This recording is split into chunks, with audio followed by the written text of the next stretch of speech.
now I go to being managed by Ray, who is representing me as a producer, trying to get my beats, placed with some artists and stuff. So then that led to Old Dirty is coming home from prison, and Old Dirty he's about, Bastard. yeah, he about Oh, to okay. ODB is about to come home from prison, Right. and Okay. he's about to sign with Rockefeller. Hmm. So um my manager and Old Dirty's manager was partners. Well, not partners in business, but like friends. You know what I'm saying? Boys Hmm. come up out the same hood, so they was like, "Yo, we trying to get a team together."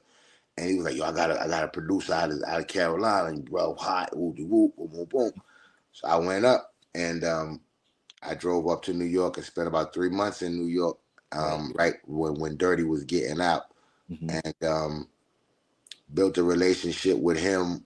Royal Flush, shout out Royal Flush, Shout um, out to Lord have mercy, and a few other guys from that left rack city Queens era. Guy was hanging with Nori, you know Nori. what I mean? Like, yeah, no, and shout out to that to they part Drink Champs podcast. Shout out Nori, to a you. real dude. Nori, real dude, man. Real Bro. like Yeah, I heard he was. super thug before super thug was super thug. Like Right. he is Right. super thug. You know what I mean? Mhm. For So real, for real. Good. Love the city.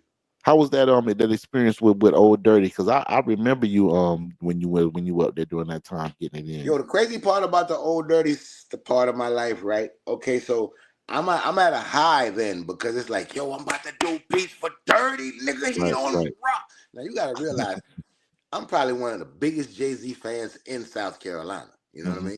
So Hmm. my now I'm a Wu fan and one of my favorite Wu artists because the drunk style, the drunken man is about to sign with the rock. You know what I mean? Oh Like wow, wow. Yeah, I forgot it's he was going to rock during that time. Right. you know what I mean? So Right. he's coming home signing to the rock. Hmm. When Hmm. I met ODB, he has a R and a record. He has the record, the LP, the 12-inch with the stylized R for Oh, dope Rockefeller shit. with a Rockefeller chain like that Around his neck. with the Right. R. Yeah, with the Mhm. R with the record.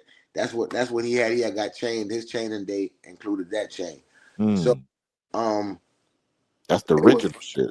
yeah, it was wild because like I didn't really know that I was as dope as I was until that trip Mm, because I didn't have my floppies back then. The Triton had floppies, right? So he right. had Right. 3.5 floppy disk, Hmm. and I had floppies in a case like a CD case.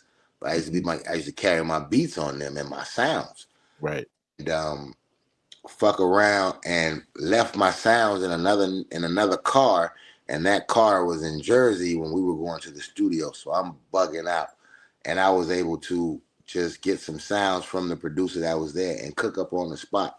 So it was that on the spot cook up that created the record that went on to become "Where's Your Money" with ODB and Busta Rhymes. So Mm, mm. that Hard. that was when I was like, yo, you know how people be like, well, what you gonna do if such and such say rap right now? Oh, you call yourself a beat maker. What you gonna do if such and such come in? Oh, you can't Right. Right. do it unless you got this. You know what I mean? Right. Right. Right. It was one of those moments. Right. Like I did not have my Hmm. go-to kits. I didn't have my curated drums that I use that I know. Everything from scratch. Everything was from, oh shit, I need a loop. Oh shit. And they Mm, were and like I don't know if anybody's ever worked with major labels, right? But labels work like this. So when they get something that works, hmm. they want another record like that. So Right. they were looking Mhm. for a Hard Knock Life record. Right. Hmm. Hmm. So I was looking.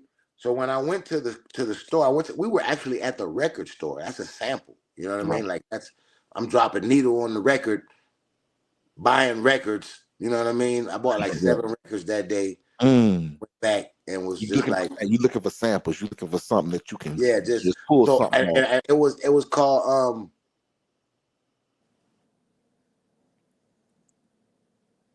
Daddy Warbuck. No, Daddy. What the fuck? Mr. Big Spender. That was the name Mm, of the play. It mm. was a play. And remember, the Hard Knock Life was from Annie. Right. Hmm. So I was going to the record stores trying to find those old records that were musicals that Around had that time. boom, that had that kind of childlike chorus sing song, and the name of it was Mr. Big Bucks, and it was the song, and the chorus line was "Where's your money? Where's your money? You got to have it, need to have it. Someone to buy it. Where's your money?" You know what I mean? And that was Mm-hmm. that little chorus line thing, and they had a Right. whole little boom, boom, boom. So I was like, I like that. So I grabbed that record, and the piano loop was reminiscent of "One Love, One Love." Hmm. You lucky just to have from Nas, My love. right? So Yeah, yeah. that's where I'm at.